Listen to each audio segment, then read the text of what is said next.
Le bonheur de votre vie dépend de la qualité de vos pensées.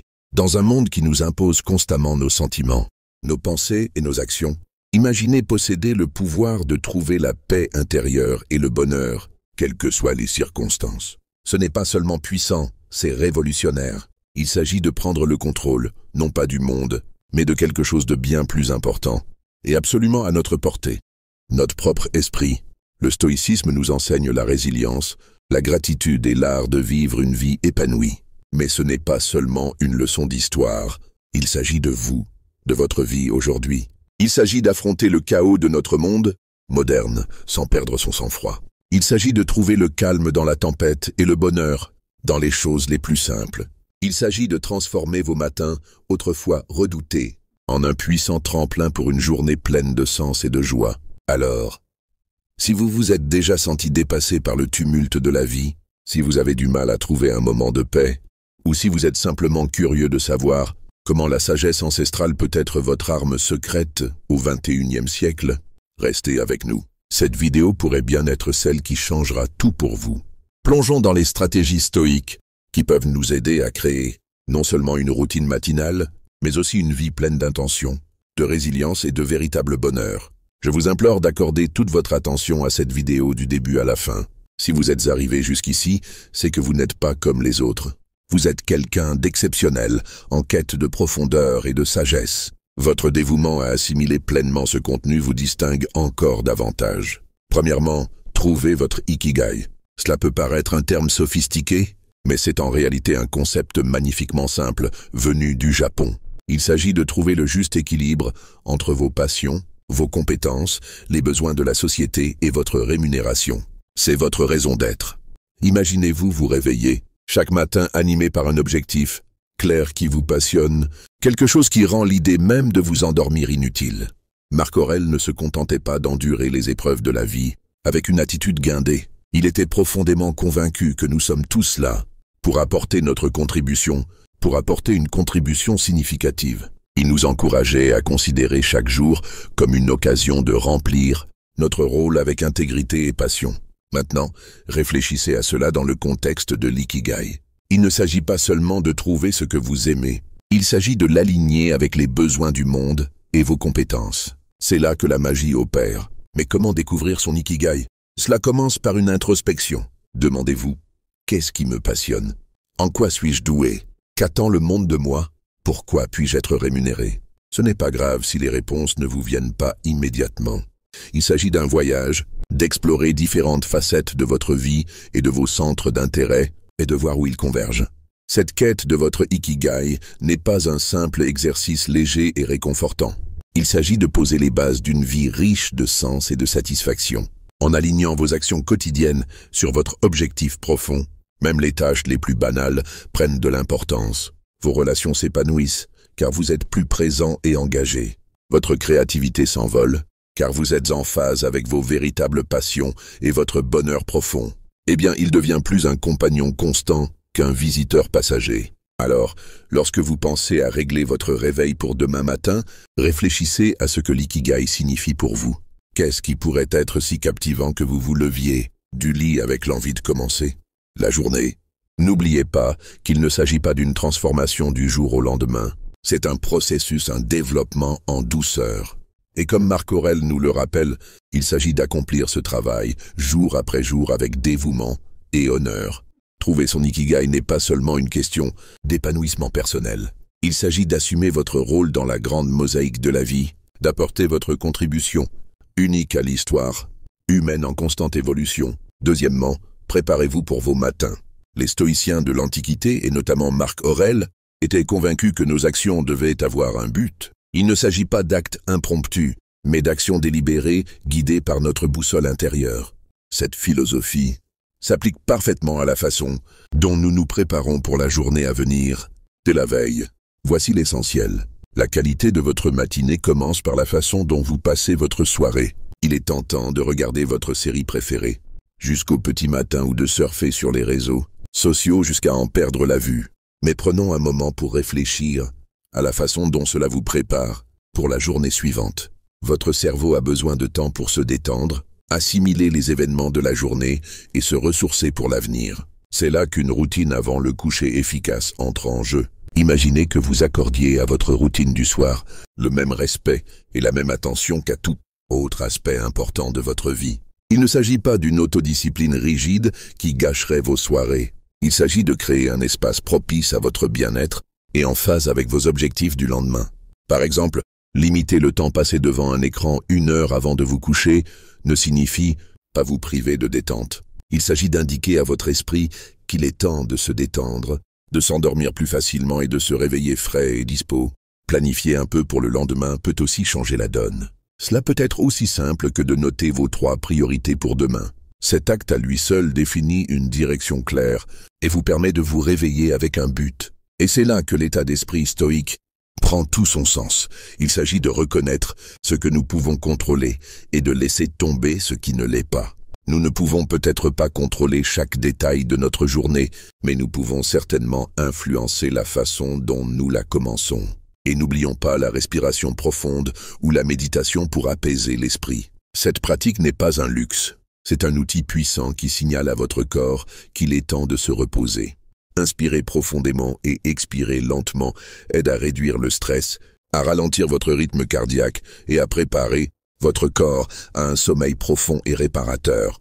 C'est comme appuyer sur le bouton de réinitialisation, vous assurant de vous réveiller non seulement reposé physiquement, mais aussi mentalement et émotionnellement. Troisièmement, évitez les distractions au réveil.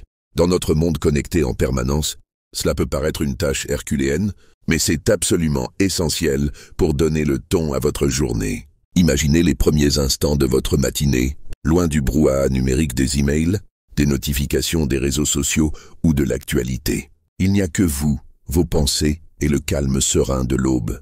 Ce n'est pas seulement rafraîchissant, c'est valorisant. Marc Aurèle était un fervent défenseur de la vie intentionnelle et concentrée. Il ne se laissait pas distraire par les messages de la Rome antique, et croyez-moi, il en avait bien assez. Il insistait plutôt sur l'importance de se concentrer sur l'instant présent et sur la tâche à accomplir. Il savait quelque chose d'encore plus pertinent aujourd'hui. La qualité de votre attention détermine la qualité de votre vie. Alors, comment appliquer cette sagesse ancestrale à l'ère moderne? Premièrement, il s'agit de créer un espace matinal volontairement exempt de distractions numériques. Il ne s'agit pas de rejeter la technologie, mais plutôt de choisir de ne pas la laisser dicter le début de votre journée. Il est tentant de se retourner et de consulter immédiatement son téléphone, mais cela vous met instantanément en état de réaction, réagissant aux exigences et aux drames du monde extérieur. Offrez-vous plutôt un début de journée paisible. Imaginez consacrer la première heure de votre journée à des activités qui nourrissent votre âme et aiguisent votre esprit. Que ce soit lire, méditer, tenir un journal ou simplement savourer une tasse de café en regardant par la fenêtre. Ce n'est pas du temps perdu, c'est un investissement pour votre bien-être. En évitant les distractions, vous évitez non seulement le stress, mais aussi un réservoir de paix et de concentration dans lequel vous pourrez puiser tout au long de la journée. Profitez pleinement de vos matinées. Ne consiste pas à allonger votre liste de choses à faire. Il s'agit de se débarrasser du bruit inutile.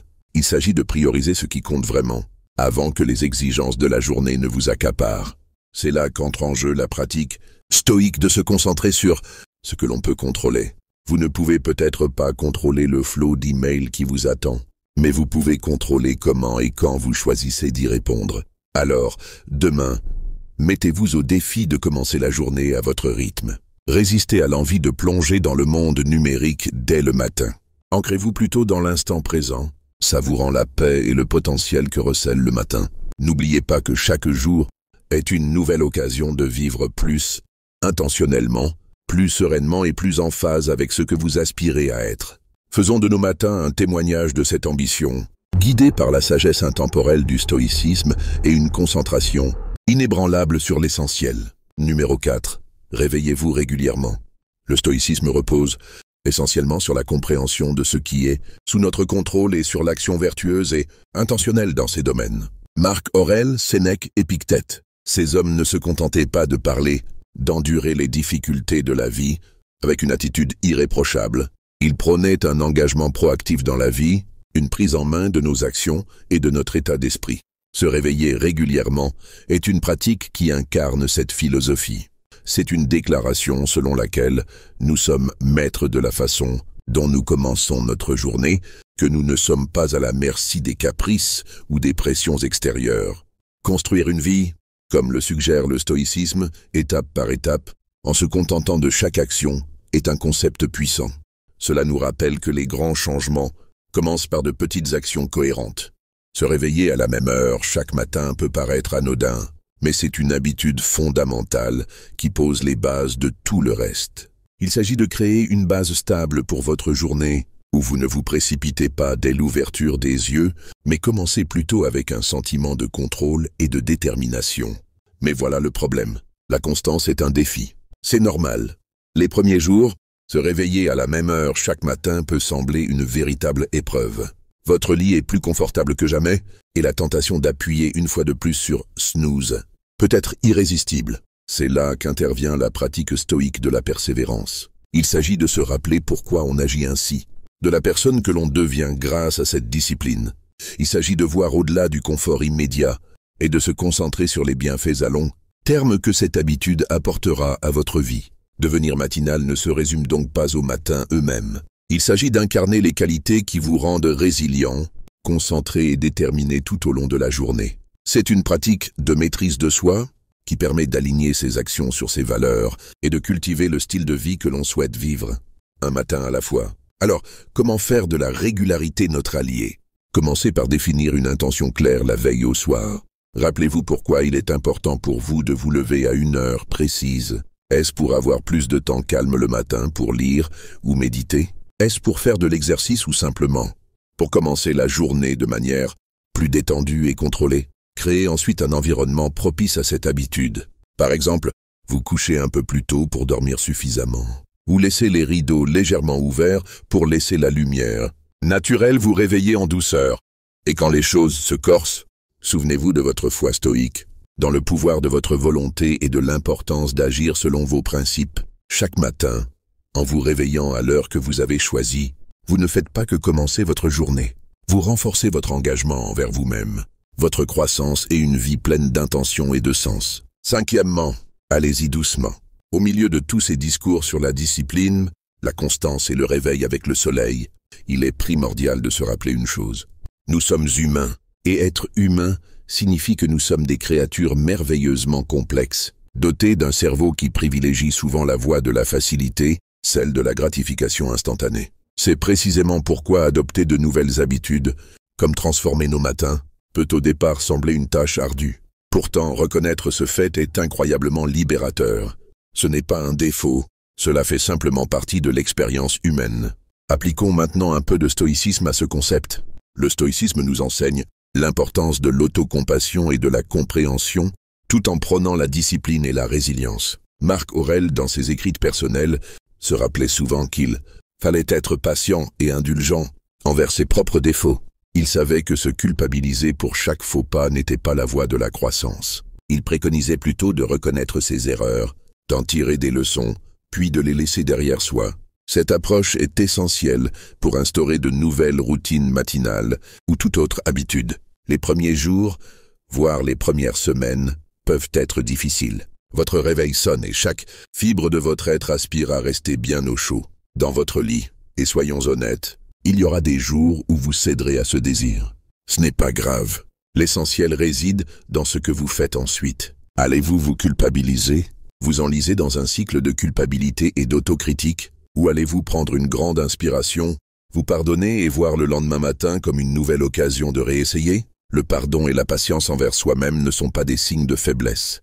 Ce sont des indicateurs de force et de sagesse. Ils signifient que nous sommes engagés sur la durée, prêts à traverser les hauts et les bas avec grâce. Cette pratique stoïque de l'autocompassion consiste à comprendre notre nature, à travailler avec elle et à nous guider doucement vers les habitudes et la vie auxquelles nous aspirons.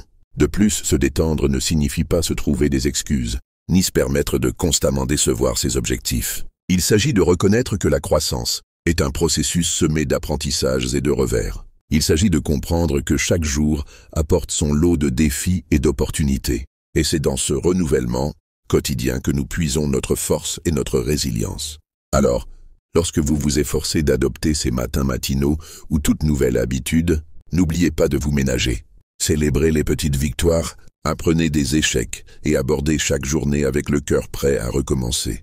Il ne s'agit pas seulement de devenir matinal, il s'agit de cultiver un état d'esprit qui vous permettra d'affronter les défis de la vie avec détermination et bienveillance. Imaginez le simple fait de placer votre réveil de l'autre côté de la pièce. Il ne s'agit pas seulement de rendre le sommeil physiquement plus difficile.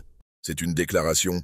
C'est un engagement à commencer la journée comme vous le souhaitez, à vous lever malgré le confort du lit. C'est un petit geste de défiance contre l'inertie du sommeil et du confort, un pas vers une journée bien remplie. De même, faire son lit chaque matin peut sembler une tâche anodine, surtout quand on est le seul à le voir. Pourtant, c'est bien plus que de lisser les draps et de regonfler les oreillers. C'est un exercice de bienveillance qui consiste à se dire que son environnement et la façon dont on y interagit comptent. Il s'agit de créer un espace qui reflète l'ordre et le respect que l'on cultive en soi. Ces petites victoires, comme Marc Aurèle le dirait sans doute, sont les fondements d'une vie disciplinée. Ce sont les choix quotidiens qui, bien que faciles à négliger, façonnent notre caractère. Chaque fois que vous choisissez de faire ces petits gestes, vous votez pour le type de personne que vous voulez être. Vous choisissez d'être quelqu'un qui valorise la discipline, l'ordre et le respect de soi et de son environnement. Mais pourquoi se concentrer sur ces petits gestes? Parce qu'ils sont à la portée de tous. Nous ne pouvons pas tous contrôler les événements majeurs de notre vie, les bouleversements, les imprévus. En revanche, nous pouvons contrôler notre façon de réagir au début de chaque journée, de traiter notre environnement immédiat et de nous préparer à ce qui nous attend. C'est du stoïcisme en action. Se concentrer sur ce que nous pouvons contrôler et abandonner ce qui ne l'est pas. De plus, ces pratiques ne visent pas seulement à instaurer une discipline pour la discipline. Elles visent à cultiver un état d'esprit préparé aux plus grands défis de la vie. En vous engageant à ces petits gestes de discipline, vous vous entraînez à tenir vos engagements dans des domaines plus importants. Vous affinez votre capacité à aller jusqu'au bout, à rester ferme face à l'adversité et à aborder la vie avec calme et sérénité. Des qualités qui définissent l'idéal stoïcien. Alors, lorsque vous réfléchissez au rôle de la discipline dans votre vie, commencez par de petites choses. Recherchez chaque jour des occasions de pratiquer la maîtrise de soi et l'ordre. N'oubliez pas que c'est dans ces moments, dans le calme du matin, lorsque vous décidez de vous lever et d'affronter la journée avec détermination, que votre caractère se forge. Ces pratiques ne sont pas de simples corvées ou tâches, mais des rituels qui donnent un sens à votre journée et une direction à votre vie. L'idée est simple, mais profondément percutante. Partagez vos objectifs avec une personne qui vous soutient et vous responsabilise peut considérablement augmenter vos chances de réussite. Il transforme un parcours personnel en aventure partagée, rendant le chemin vers l'accomplissement de votre routine matinale et, au final, vers le but de votre vie moins intimidant et plus agréable. Considérez votre partenaire de responsabilisation comme votre allié dans votre quête de développement personnel. Cette personne est là pour vous rappeler vos engagements. Lorsque la chaleur de votre lit vous semble trop réconfortante pour être quittée au petit matin, ils sont là pour vous encourager lorsque les progrès semblent lents et pour célébrer vos victoires, aussi petites soient-elles. Cette relation est à double sens. Elle repose sur le soutien et l'encouragement mutuel, fondée sur la compréhension que nous aspirons tous à devenir la meilleure version de nous-mêmes. Les stoïciens, dont Marc Aurèle, Sénèque et Épictète, insistant souvent sur l'importance de la communauté et des relations dans le développement du caractère et de la vertu. Ils croyaient au pouvoir de la sagesse partagée, à l'apprentissage mutuel et à la force que procure le fait de savoir que l'on n'est pas seul dans ses difficultés. Trouver un partenaire responsable dans le monde d'aujourd'hui est un clin d'œil à cette sagesse intemporelle, reconnaissant que si le chemin vers l'autodiscipline et la recherche d'un but est personnel, il n'est pas forcément solitaire. De plus, un partenaire de responsabilisation peut vous aider à identifier les points faibles de votre routine ou de votre approche que vous pourriez manquer par vous-même. Il peut vous offrir de nouvelles perspectives qui peuvent catalyser votre croissance de manière inattendue. Ce partenariat ne se limite pas à vérifier si vous vous êtes réveillé à l'heure ou si vous avez suivi votre méditation matinale. Il s'agit d'engager un dialogue constructif sur ce qui fonctionne, ce qui ne fonctionne pas et comment vous pouvez vous soutenir mutuellement pour opérer des ajustements. Alors, comment trouver ce partenaire de responsabilisation? Cherchez quelqu'un qui partage votre engagement envers la croissance et le développement personnel. Il peut s'agir d'un ami, d'un membre de votre famille ou même d'un collègue. L'essentiel est de choisir une personne de confiance, avec qui vous pouvez parler ouvertement et honnêtement de vos objectifs, de vos difficultés et de vos réussites. Une fois cette personne trouvée, soyez clair sur vos objectifs et sur le soutien dont vous avez besoin. Organisez des points réguliers et soyez là l'un pour l'autre, en vous encourageant, en vous conseillant et, si nécessaire, en vous guidant doucement pour vous remettre sur les rails. N'oubliez pas que trouver un partenaire responsable ne se résume pas à une simple motivation externe. Il s'agit de construire une relation qui vous inspire et vous encourage tous les deux. Il s'agit de créer un espace partagé où l'honnêteté, la vulnérabilité et le soutien mutuel sont valorisés et nourris. Dans cet espace, vos routines matinales et vos objectifs de vie s'entremêlent, dans un effort collectif pour vivre une vie plus intentionnelle, disciplinée et épanouissante. Numéro 8. Souvenez-vous de la mort. La pratique stoïque de la réflexion sur la mortalité est un appel à l'action, une incitation à vivre notre vie avec détermination et intention. Elle nous encourage à ne pas gaspiller notre temps en futilité, mais à nous concentrer sur la création d'un héritage significatif. Chaque matin, au réveil, une nouvelle opportunité s'offre à nous de nous engager pleinement dans la vie, de contribuer positivement au monde qui nous entoure et de rechercher le développement personnel et l'épanouissement. Marc Aurèle, dans ses méditations, a souvent évoqué la nature éphémère de la vie, soulignant l'importance de vivre vertueusement et de tirer le meilleur parti du temps dont nous disposons. Ce n'était pas une sombre conclusion, c'était plutôt une prise de conscience libératrice qui l'a libéré des soucis mesquins et lui a permis de se concentrer sur ses devoirs d'empereur et d'être humain en quête de vertu. L'idée est qu'en gardant la fin en tête, nous sommes plus susceptibles de vivre notre vie avec détermination et clarté, en privilégiant les choses et les relations qui comptent vraiment. Se souvenir de la mort dans le contexte de notre routine matinale transforme notre façon d'aborder chaque journée. Ce n'est pas un jour comme les autres. C'est un cadeau qui nous est offert, un cadeau qui n'est garanti à personne. Cette prise de conscience peut profondément influencer la façon dont nous occupons notre temps, les activités que nous pratiquons, les relations que nous entretenons et l'héritage que nous nous efforçons de construire. C'est un rappel à vivre pleinement, à aimer profondément et à laisser le monde un peu meilleur que celui que nous avons trouvé. De plus, cette pratique stoïque nous aide à garder du recul face aux inévitables défis et revers de la vie. Lorsque nous prenons conscience que notre temps est limité, les contrariétés et les obstacles quotidiens perdent une grande partie de leur emprise sur nous. Nous devenons plus résilients, plus concentrés sur nos objectifs à long terme et moins susceptibles d'être déroutés par des difficultés passagères. Cette pratique favorise la gratitude pour l'instant présent et nous incite à en profiter pleinement. Alors, comment intégrer ce principe stoïque à notre quotidien? Cela commence par un moment de réflexion chaque matin. Considérez la journée à venir comme une page blanche, une occasion de contribuer positivement à votre histoire et à celle de votre entourage. Demandez-vous si c'était mon dernier jour. Serais-je fier de la façon dont je choisis de le passer? Il ne s'agit pas de vivre dans un état de crise existentielle permanent, mais plutôt de cultiver une profonde appréciation du présent, de l'opportunité de vivre, d'apprendre et d'aimer. En adoptant la pratique stoïque du souvenir de la mort, nous ne nous concentrons pas sur la fin, mais sur le présent et sur la façon dont nous choisissons de vivre chaque jour. C'est un puissant antidote à la complaisance et un rappel à vivre notre vie avec intention, détermination et gratitude. Alors, accueillons chaque matin avec la conscience qu'il est un cadeau, une opportunité de construire une vie riche de sens et en accord avec nos valeurs les plus profondes. C'est l'essence même d'une vie stoïque, celle de tirer le meilleur parti de notre temps limité sur Terre, pour créer un héritage durable. Numéro 9. Pratiquer la visualisation négative. On nous dit souvent de nous concentrer sur le positif, de visualiser le succès et le bonheur afin de les attirer dans notre vie. Cependant, les stoïciens, dans leur profonde sagesse, offrent une perspective différente, non seulement pratique, mais aussi incroyablement stimulante. La visualisation négative n'est pas synonyme de pessimisme. C'est plutôt un outil de résilience, de préparation et, en fin de compte, de meilleure appréciation du présent. L'essence de cette pratique est d'imaginer périodiquement les défis, les pertes ou les difficultés que vous pourriez rencontrer dans la vie. Cela peut aller de simples désagréments, comme un bus manqué ou une journée pluvieuse, à des épreuves plus importantes comme la perte d'un emploi ou d'un être cher.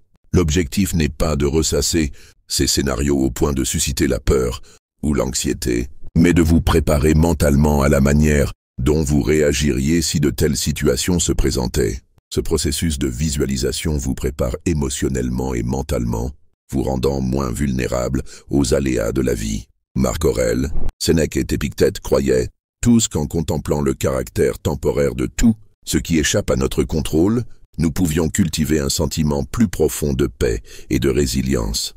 Cette pratique nous encourage à nous concentrer sur ce que nous pouvons contrôler, nos réactions, nos attitudes et nos actions. Intégrer la visualisation négative à votre routine matinale peut transformer votre façon d'aborder votre journée. Au lieu de franchir le pas sans avoir à affronter les défis potentiels, vous êtes mentalement préparé à les affronter. C'est comme une séance d'entraînement mental qui renforce votre résilience. Ainsi, lorsque la vie vous réserve inévitablement des surprises, vous ne serez pas déstabilisé.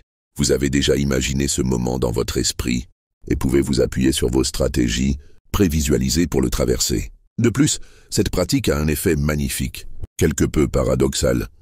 Elle renforce notre gratitude pour l'instant présent. Il ne s'agit pas de s'attarder sur la peur de la perte, mais d'utiliser cette pensée pour approfondir notre appréciation du moment présent. Alors, comment pratiquer la visualisation négative de manière saine et constructive?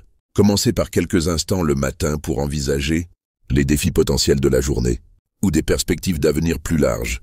Visualisez votre réaction idéale, les forces que vous pourriez exploiter, les leçons que vous pourriez en tirer et comment vous pourriez tirer profit de cette expérience. Ensuite, abandonnez la visualisation et poursuivez votre journée en emportant avec vous un sentiment de préparation et une meilleure appréciation de votre situation actuelle. Numéro 10. Appréciez votre vie. Intégrer la gratitude à nos vies, surtout en fin de journée, peut avoir un impact transformateur sur notre bien-être et notre vision des choses.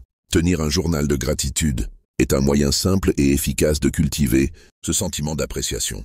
Il s'agit de prendre quelques instants avant de dormir pour réfléchir à la journée et noter quelque chose pour lesquels nous sommes reconnaissants. Cela peut être un geste gentil d'un inconnu, un magnifique coucher de soleil, l'accomplissement d'une tâche difficile ou simplement le confort de notre lit qui nous attend à la fin d'une longue journée. Écrire ce pourquoi nous sommes reconnaissants nous permet de nous concentrer sur l'abondance déjà présente plutôt que sur ce qui nous manque. Cette pratique s'inscrit parfaitement dans les enseignements stoïciens qui privilégient ce que nous avons plutôt que ce que nous n'avons pas, sur ce que nous pouvons contrôler plutôt que sur ce qui ne l'est pas. Ce changement de perspective nous permet non seulement de passer une nuit paisible, libérée du tumulte des désirs inassouvis ou des frustrations persistantes, mais aussi de nous préparer à attaquer la journée suivante avec un sentiment de but et de reconnaissance. Mais pourquoi terminer la journée avec gratitude? Parce que cela nous permet de la terminer sur une note positive, quelles que soient les difficultés rencontrées. C'est une façon de réaffirmer le bien dans nos vies, de trouver la paix même dans les moments difficiles et de cultiver un état d'esprit qui voit des opportunités de croissance et de joie en toutes circonstances. Cette pratique nocturne de gratitude crée un effet domino, influençant non seulement notre sommeil, mais aussi notre réveil et notre éveil. Elle transforme nos premières pensées du jour, passant de gémissements au réveil à une anticipation sereine de ce que la nouvelle journée nous réserve, des nouvelles choses pour lesquelles nous pourrions être reconnaissants. De plus, cette pratique d'apprécier la vie dépasse notre sphère personnelle. Cela enrichit nos relations, car nous prenons davantage conscience de la valeur de ceux qui nous entourent et exprimons davantage notre reconnaissance pour leur présence dans nos vies. Cela approfondit notre connexion au monde, car nous devenons plus attentifs et reconnaissants pour la beauté et les merveilles qui nous entourent, souvent dans les moments les plus banals. Alors, en examinant les multiples stratégies pour enrichir nos matinées, et par extension nos vies, ne négligeons pas le pouvoir de terminer notre journée avec gratitude. C'est une pratique qui incarne la quête stoïque d'une vie épanouissante, marquée non par des réalisations extérieures ou des possessions matérielles, mais par la paix intérieure, le contentement et une profonde appréciation de l'instant présent. Alors que nous concluons ce voyage à travers les 10 stratégies, inspirées du stoïcisme, il apparaît clairement que chaque étape, chaque pratique, est plus qu'une simple tâche. C'est un chemin vers une vie pleine d'intention, de résilience et de profonde gratitude. Adopter ces pratiques ne signifie pas que chaque jour sera parfait, mais cela signifie que chaque jour vous fera ressortir plus fort, plus reconnaissant et plus résilient. Vous avez en vous le pouvoir de transformer non seulement vos matins, mais votre vie entière en un reflet des idéaux stoïques de vertu, de sagesse et de contentement. N'oubliez pas que ce n'est qu'un début. Il existe tout un monde de sagesse stoïque qui n'attend que d'être exploré, prêt à vous guider sur le chemin d'une vie plus pleine de sens et d'épanouissement. Si ce voyage vous a été enrichissant et que vous souhaitez approfondir votre compréhension du mode de vie stoïcien, je vous encourage à consulter notre playlist, disponible ici même. Elle regorge d'idées, d'histoires et de conseils pratiques pour vous aider à appréhender toute la richesse de la philosophie stoïque. N'oubliez pas d'aimer et de vous abonner à la chaîne pour plus de contenu. N'hésitez pas à laisser des commentaires et à partager vos expériences. Embarquons ensemble pour ce voyage de croissance, de résilience et d'épanouissement. À des matins remplis de sens, des journées vécues avec intention et une vie pleine de gratitude. Merci de faire partie de la communauté du Mindset stoïque. À bientôt.